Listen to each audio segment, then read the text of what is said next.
Hello students, matrix का आज last lecture start करते हैं। मिसलेनियस के कुछ क्वेश्चंस अपने बाकी थे, उनके ऊपर अपन डिस्कशन करने वाले हैं। देखिए, लास्ट क्वेश्चन अपना 10 का क्वेश्चन है। क्वेश्चन नंबर 10 जो है, अपने पास कोई मार्केट है, मार्केट फर्स्ट और मार्केट सेकंड, टू टाइप के मार्केट हैं। इसके अंदर अपने पास प्रोडक्शन हो रहा है। प्रोडक्शन जो है वो हो रहा है 10,000 यूनिट, 2,000 यूनिट। एक अपने पास टेबुलर फॉर्म में है, मतलब मैट्रिक्स फॉर्मेट में ही है ये क्वेश्चन। और यहाँ पे 6,000 यूनिट, यहाँ पे 20,000 यूनिट और यहाँ पे अपने पास 8,000 यूनिट है। उसके बाद में उसने उन सब का सेलिंग प्राइस जो है अपने को दिया हुआ है, तो अपने को टोटल रेवेन्यू निकालनी है। ठीक है, और कॉस्ट उसने दे रखी है, कॉस्ट भी उसने दे रखी है, तो अपने को उसने प्रॉफिट पूछा है, ग्रॉस प्रॉफिट। तो सबसे पहले अपन इसको टेबुलर फॉर्म में लिख लेते हैं। ये प्रोडक्शन हो गया 10,000, 2,000, 18,000, 6,000, 20,000 और 8,000। अब इसको प्रोडक्शन को अपन यूनिट सेलिंग प्राइस से मल्टीप्लाई कर देते हैं। एक यूनिट का सेलिंग प्राइस दे रखा है, कितना कितना दे रखा है उसको मैं कॉलम फॉर्म में लिख देता हूँ। 2.50 रुपीज़, 1.50 रुपीज़ और 1 रुपीज़। तो इससे जो आएगा वो अपने पास कुल आय आएगी, टोटल रेवेन्यू आ जाएगा अपने पास, कुल आय आ जाएगी, है ना, टोटल रेवेन्यू आ जाएगा। तो अपन क्या करते हैं, ये जो फर्स्ट रो है इसको फर्स्ट कॉलम से यहाँ पे मल्टीप्लाई करते हैं। तो अपन इसको मल्टीप्लाई करते हैं तो एक काम कर देते हैं कि इसको पॉइंट हटाएंगे तो ये जीरो तो कुछ वैल्यू ही नहीं रखता, पॉइंट हटाएंगे नीचे 10 आ जाएगा और यहाँ पे 1.5 था तो ये 15/10 हो जाएगा और ये 1 हो जाएगा। यही था अपने पास डाटा। अब फर्स्ट को मल्टीप्लाई किया तो एक जीरो कट जाएगा, ये 25,000 हो जाएगा। फिर ये इससे मल्टीप्लाई हो गए, एक जीरो कट गया तो ये 30 और प्लस 00। फिर 1 से होगा तो ये 18 और 000। अब सेकंड कॉलम से करेंगे तो इसको इससे किया तो ये जीरो तो कट ही गया। अब 25 को 6 से करना है तो ये 150 और ये 00। इसको इससे करेंगे तो ये जीरो तो कट ही जाएगा, तो ये 30 हो गया और 000 और प्लस 1 से करेंगे तो 8,000 हो गया।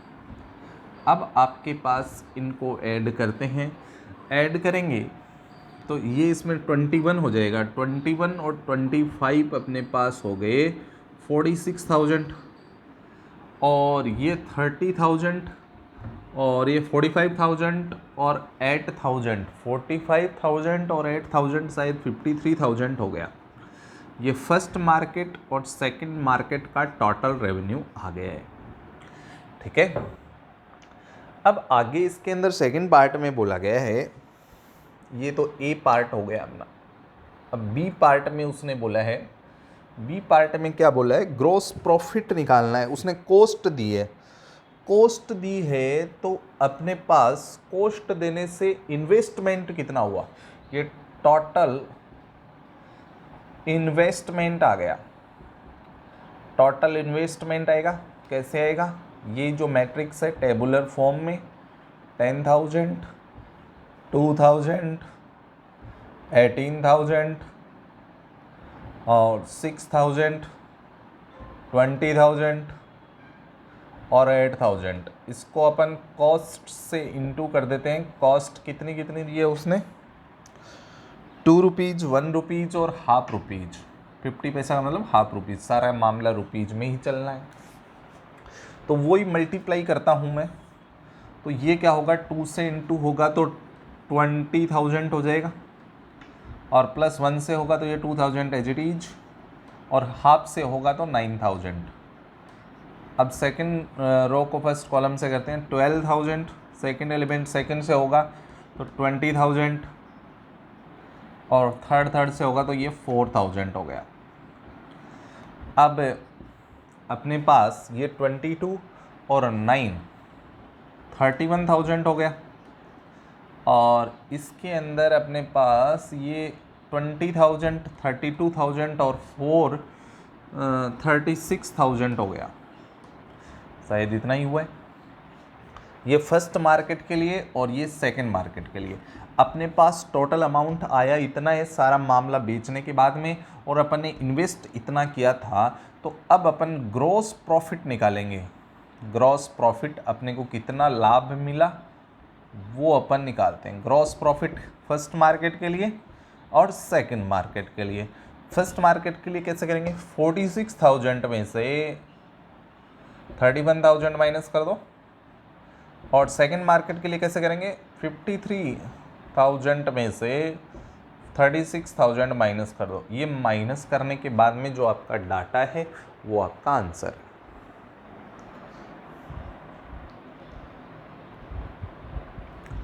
ठीक है, इसको आप माइनस कर सकते हैं।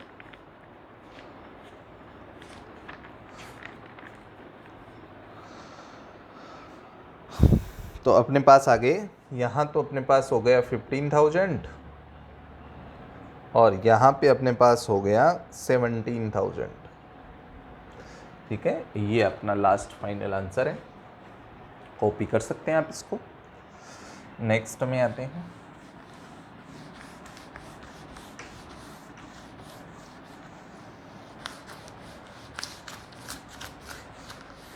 नेक्स्ट क्वेश्चन जो है उसके अंदर अपने को क्वेश्चन नंबर 11 के अंदर फाइंड करना है कैपिटल एक्स, जो एक मैट्रिक्स है। इस मैट्रिक्स, ये कैपिटल एक्स मैट्रिक्स है। मैं आपको स्टार्टिंग में भी बता चुका था कि मैट्रिक्स को ज़्यादातर अपन कैपिटल लेटर में डिनोट करते हैं। अपने पास एक्सप्रेशन है capital x multiply by other matrix 1 2 3 having row 4 5 6 in again row and equals to -7 -8 -9 2 4 6। तो अपने को फाइंड आउट करना है कैपिटल एक्स। अब यहाँ पे कैपिटल एक्स फाइंड नहीं कर पाएंगे क्योंकि अगर ये इसके डिवाइड में जाएगा तभी कैपिटल एक्स निकलेगा। और हालांकि मैं आपको बता चुका हूँ मैट्रिक्स में डिवाइड नहीं होता है। मैट्रिक्स में ओनली आप इन्वर्स निकाल सकते हो, उसी से अपन कर सकते हैं। अब दूसरा रास्ता क्या है कि यहाँ पे मैं एक अजम्पशन करता हूँ, मैं एज्यूम करता हूँ एक्स को एक मैट्रिक्स के फॉर्मेट में, और उसके बाद में मैं इस क्राइटेरिया पे अगर खरा उतरता हूँ तो वो मेरा अज्यूम किया हुआ मैट्रिक्स है, उसके एलिमेंट्स का कुछ मल्टीप्लाई वगैरह होगा और उससे अपने को जो आंसर मिलेगा उससे अपन वापस उनको ए बी सी डी जो भी अपन मानते हैं अज्यूम करते हैं एलिमेंट को, उनको अपन सेपरेटली वापस मैट्रिक्स के अंदर डाल देंगे और अपना फाइनली एक्स मिल जाएगा। ठीक है, तो यहाँ पे सबसे पहले मेरा काम है मैं कैपिटल एक्स को अज्यूम करके चलता हूँ। जैसे यहाँ पे कॉलम में 2 ही एलिमेंट है तो इधर रो में 2 ही एलिमेंट होने चाहिए, ए बी और सी डी। ऐसे मैं कुछ ले लेता हूँ, इससे अगर बात बनती है तो ठीक है, वरना इसको और आगे बढ़ा देंगे। तो एक्स का वैल्यू डाल देता हूँ मैं ए बी सी डी, और इधर कितना है 1 2 3 4 5 6, और मल्टीप्लाई करने के बाद में ये फ़ोटो बननी चाहिए। तो मल्टीप्लाई करते हैं, इसको इससे किया ए, इसको इससे प्लस 4b, फर्स्ट रो को कर दिया कॉलम से, सेकंड कॉलम से करते हैं 2a प्लस 5b, ऐसे ही इसको थर्ड से करते हैं तो 3a प्लस 6b, ऐसे सेकंड रो को करते हैं c plus d, 2c plus 5d, 3c plus 6d। और यहाँ पे ये जो अपना अज्यूम करने के बाद में इक्वल्स में आ रहा है वो उसी फॉर्मेट में आ रहा है जिस फॉर्मेट में अपन ने मल्टीप्लाई से इसको लाया है, उसी फॉर्मेट में ये मिल गया अपने को वापस। अगर उसी फॉर्मेट में मिल रहा है तो अपन सही रास्ते पे, और अपना अजम्पशन सही था, अपन ने अज्यूम सही किया था। अब बारी है कंपेयर करने की। कंपेयर करेंगे, फर्स्ट एलिमेंट फर्स्ट के इक्वल हो जाएगा a plus 4d 4b equal to -7, 2a plus 5b equal to -8, 3a plus 6b equal to, मैं इसको यहाँ नीचे ही डाल देता हूँ, 2a plus 5b equal to -8। ये दो इक्वेशन सफिशिएंट है, इनसे मैं a और b फाइंड आउट कर सकता हूँ। कैसे करूँगा? इस ऊपर वाली इक्वेशन को 2 से मल्टीप्लाई कर देता हूँ, 2 से इंटू करने के बाद में 2a प्लस 8b और -14 मिलेगा, और ये as it is 2a plus 5b equal to -8। यहाँ माइनस से मल्टीप्लाई करा, ये कैंसिल हो गया, ये अपने पास 3b बचा, और ये प्लस होने के बाद में ये 6 रिमेनिंग है माइनस का, ये प्लस हो गया, और b का वैल्यू -2। अब b का वैल्यू मैं यहाँ पे डाल देता हूँ, तो ये हो गया a -8 इक्वल टू -7, 8 को उधर ले गया, a का वैल्यू 1 मिल चुका है। अब मैं बाकी दो c और d में इक्वेशन का यूज करता हूँ, तो c प्लस d कंपेयर करने पे किसके इक्वल आ रहा है? 2 के, और 2c प्लस 5d कंपेयर करने पे 4 के इक्वल आ रहा है। अब यहाँ ऊपर वाली इक्वेशन को 2 से मल्टीप्लाई कर देता हूँ, 2c plus 2d equal to 2, और ये एज इट इज़ है 2c plus 5d equal to 4। अब यहाँ माइनस कर दूंगा, माइनस ये कैंसिल हो गया, ये -3d और इक्वल टू -2, और d इक्वल टू शायद ये अपने पास, चलो कोई नहीं, d इक्वल टू 2/3 आ रहा है। d का वैल्यू यहाँ पे डालते हैं, तो c प्लस 2/3 इक्वल टू 2, और c इक्वल टू हो गया 2 माइनस 2/3, तो c इक्वल टू 6 माइनस 2 4/3 हो गया। क्या अपना आंसर सही है? एक बार थोड़ा सा मैच कर लेते हैं, क्योंकि कन्फ्यूजिंग क्वेश्चन हो चुका है।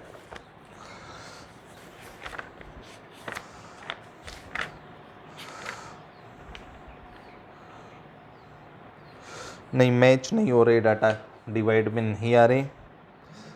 a का वैल्यू 1, b का -2 राइट है, c का 2 और d का 0 आ रहा है।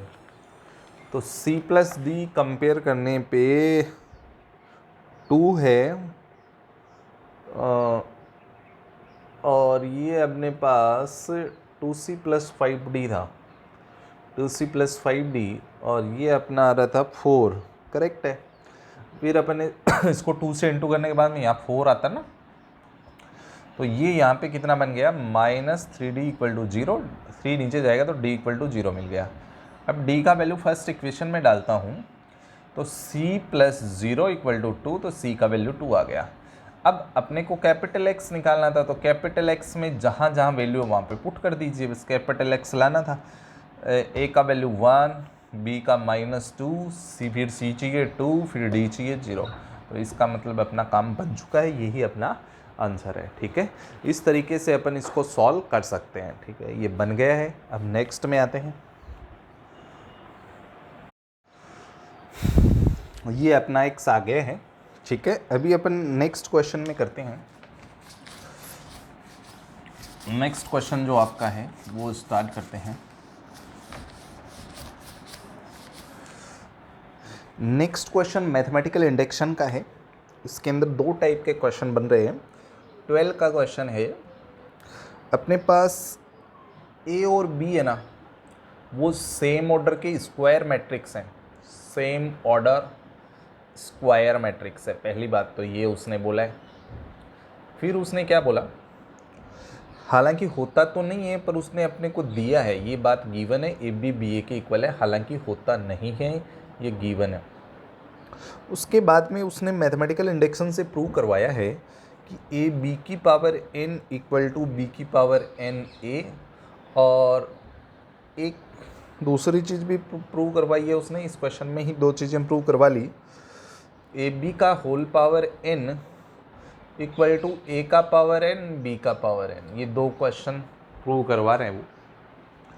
तो सबसे पहले मैं n का वैल्यू बाय मैथमेटिकल इंडेक्शन गणितीयात्मक सिद्धांत से n इक्वल टू 1 पुट किया, तो ए बी बन गया। ये इधर n की जगह 1 पुट किया तो ये बी है, ए बी बी ए की इक्वल उसने दिया था, तो अपन बोल देंगे it is true for n equal to 1 by mathematical induction. फिर for n equal to k, n की जगह k पुट कर देंगे यहाँ पे। ये रही अपनी इक्वेशन, ए बी का पावर k और b का पावर k a, ये इक्वेशन सही होती है। अब वी वांट्स टू प्रूव, अब अपन प्रूव करना चाहते हैं किसके लिए, 4n equal to k plus 1। ये अपन रखते नहीं हैं, ये अपन करते हैं। तो कैसे करेंगे, देखो ये इक्वेशन 1 है, यहाँ k प्लस 1 चाहिए b की पावर में, तो इसको b से ही मल्टीप्लाई कर देते हैं, मल्टीप्लाई बाई b कर देते हैं।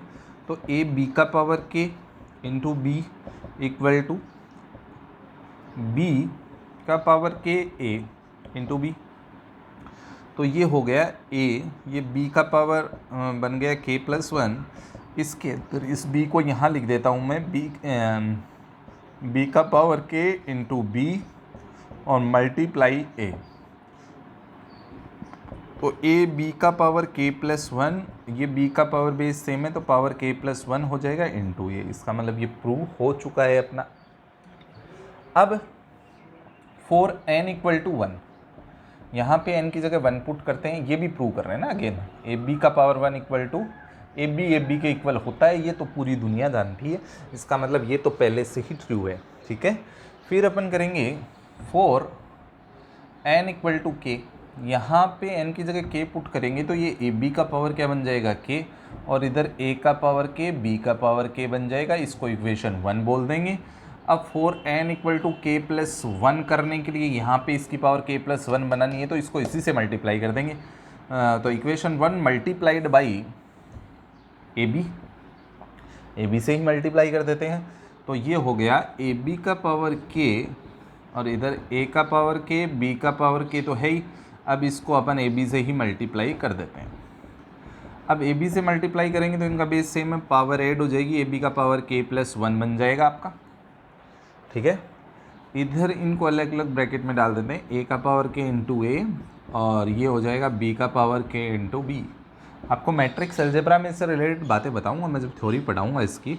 ए बी का पावर k प्लस 1, यहाँ पे a का पावर टोटल बन गया k प्लस 1 और इधर b का पावर भी क्या बन गया, बेस सेम है तो k प्लस 1। तो हैंस प्रूव, ये अपना प्रूव हो चुका है क्वेश्चन। मैथमेटिकल इंडेक्शन का ये क्वेश्चन था, ठीक है। ये इस टाइप से करना है। अभी अपन नेक्स्ट क्वेश्चन में आएंगे।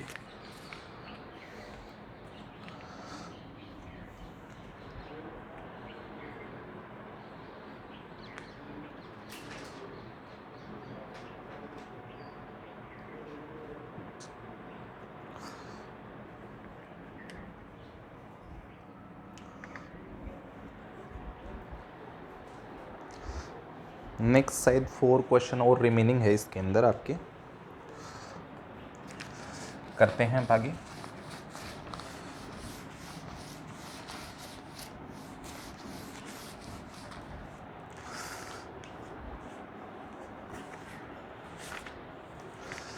ऑप्शनल टाइप के क्वेश्चन हैं। क्वेश्चन नंबर 13 है। क्वेश्चन नंबर 13 जो है, a equal to alpha beta gamma minus alpha, ठीक है। और इस टाइप से है, अपने पास कंडीशन गिवन है a square equal to I के इक्वल है, ठीक है। तो अपन क्या करते हैं, पहले a स्क्वायर फाइंड, फिर एक अपने को रिलेशनशिप निकालनी है इसमें से कौन सा ऑप्शन है। तो पहले a स्क्वायर निकालेंगे। a स्क्वायर कैसे निकलेगा, a इंटू ए का वैल्यू है ही alpha beta gamma minus alpha multiply by alpha beta gamma minus alpha. तो फर्स्ट रो फर्स्ट कॉलम से मल्टीप्लाई हो जाएगी, तो अपने पास आ जाएगा alpha square plus beta gamma. फिर आगे मल्टीप्लाई करेंगे तो alpha beta minus alpha beta, और इसको इससे करेंगे तो alpha gamma minus alpha gamma, और गामा बीटा और plus alpha square equal to I का मतलब क्या हो गया अपने पास 1001। अब कंपेयर कर देंगे तो ये तो है ही alpha square plus beta gamma, ये जीरो हो गया, ये भी जीरो हो गया, ये alpha square plus beta gamma ही है अपने पास, और इधर क्या है 1001 है। अब बारी कंपेयर की है तो ये तो सारा एलिमेंट जीरो है, ये दोनों सेम है मतलब 1 के इक्वल हो जाएंगे। कंपेयर से alpha beta plus alpha square plus beta gamma equal to 1 हो गया। अब अपने को आंसर डायरेक्टली किस फॉर्मेट में उसने चाहिए, तो 1 की साइड ले जाओ उन दोनों को, तो 1 minus alpha square minus beta gamma equal to 0। इस टाइप के फॉर्मेट में उसको आंसर चाहिए। इस टाइप के क्वेश्चन में यहाँ पे अपने को कोई कंडीशन दी होती है तो अपन कंपेयर करके अपने आंसर को कोट कर सकते हैं, ठीक है।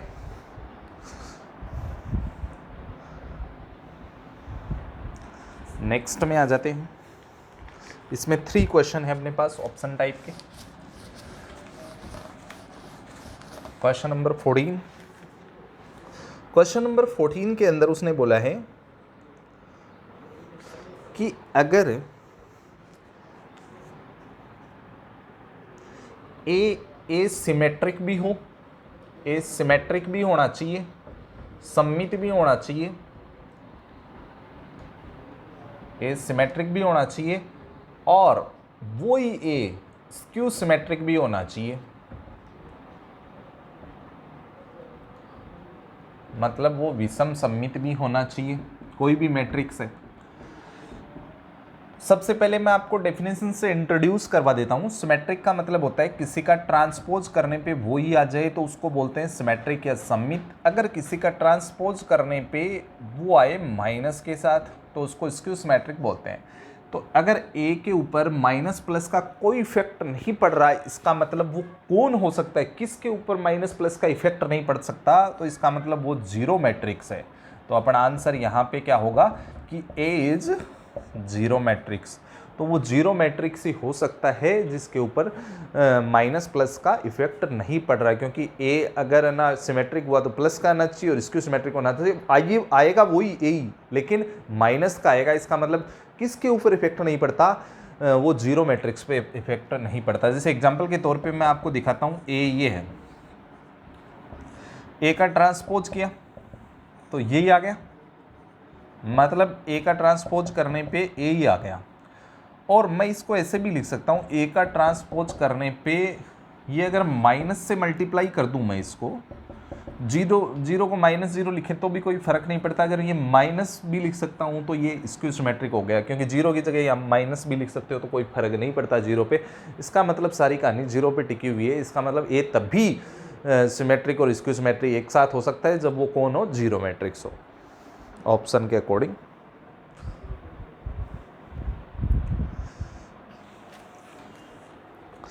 नेक्स्ट में आते हैं।